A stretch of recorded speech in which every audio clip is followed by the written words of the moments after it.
Hi guys, welcome to my channel Lush Gardener. I hope you guys are fine and are safe. So a few months ago, the crown area of the Fitkawi was damaged. There was a caterpillar kind of a insect, not a caterpillar, it was a larvae of some insect which started to eat up the leaves, and the crown area was completely damaged. So I had to cut off, like I had to do a beheading, and you can see it has left a lot of scars on the leaves.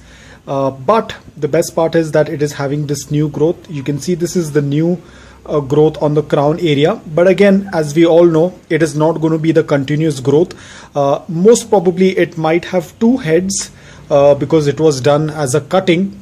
So whenever you do a cutting, you're not going to have that seamless continuous growth. You are going to get interrupted with in between. So either it might give up one pup or two pups. In this case, I think there are going to be two heads on this cutting. So in case, because a lot of people tend to ask me, can we behead the succulent? You can behead the succulent, but always remember the remaining portion that is there in the pot is not going to have the continuous growth. Like for example, over here I have this succulent. Now you can see it has a very continuous growth. So if you're going to chop off this upper portion, this portion will have the continuous growth, but the remaining portion, it's not going to have the continuous growth. So you won't have a succulent that stays, that the succulent that is left behind after the cutting, it is not going to have the same growth like this. Probably it might have one or two or three heads, so depending upon that. So it's going to completely spoil the look of the succulent that is left behind in the pot. But of course, the cutting that you have taken, the upper portion will have a normal growth. So if you are into beheading, remember the remaining portion in the pot will not have that continuous growth. It is going to have extra growth on the crown area. It is not going to have the main crown area. So a lot of people tend to ask me, can we do beheading? So always remember, this is the one disadvantage that you're going to have. Of course, the remaining portion will survive in the pot. Like you can see, this one is surviving in the pot, but it is going to have extra growth. And for a lot of people who like the symmetrical look of the succulent, of course, that is not going to turn out to be there. The symmetrical look is going to get interrupted because you have done a cutting. So nevertheless, the succulent is doing quite well. Now I have to wait. This portion was affected like a month back. So after a month, this is the growth update.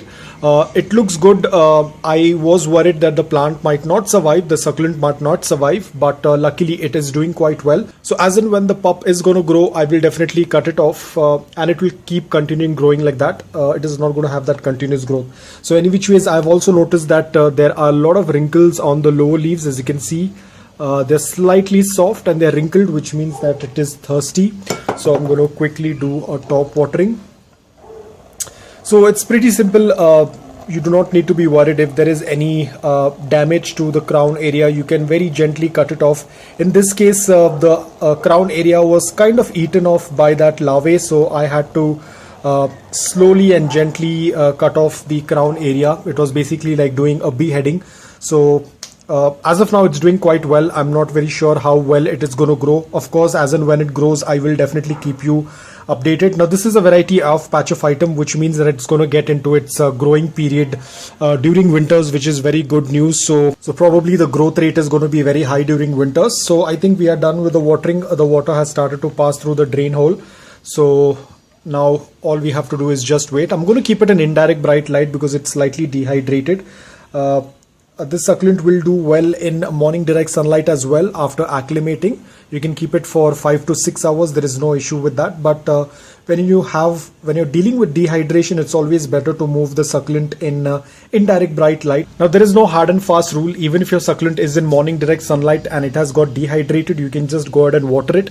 If the roots of the succulent is healthy, if the soil is loose and porous, the succulent will bounce back within 24 hours. But it is only when there is an extreme case of dehydration, it's always better to move the succulent to indirect bright light so that it can recover faster. Even in morning direct sunlight, it will recover, but it's going to take a much longer time as compared to if you're going to do it in indirect bright light. So whichever suits you, you can go with that. So guys, I hope that you liked this video. If you did, please hit the like button. If you're new to my channel, please consider subscribing to it. Until then, take care, stay safe and keep planting.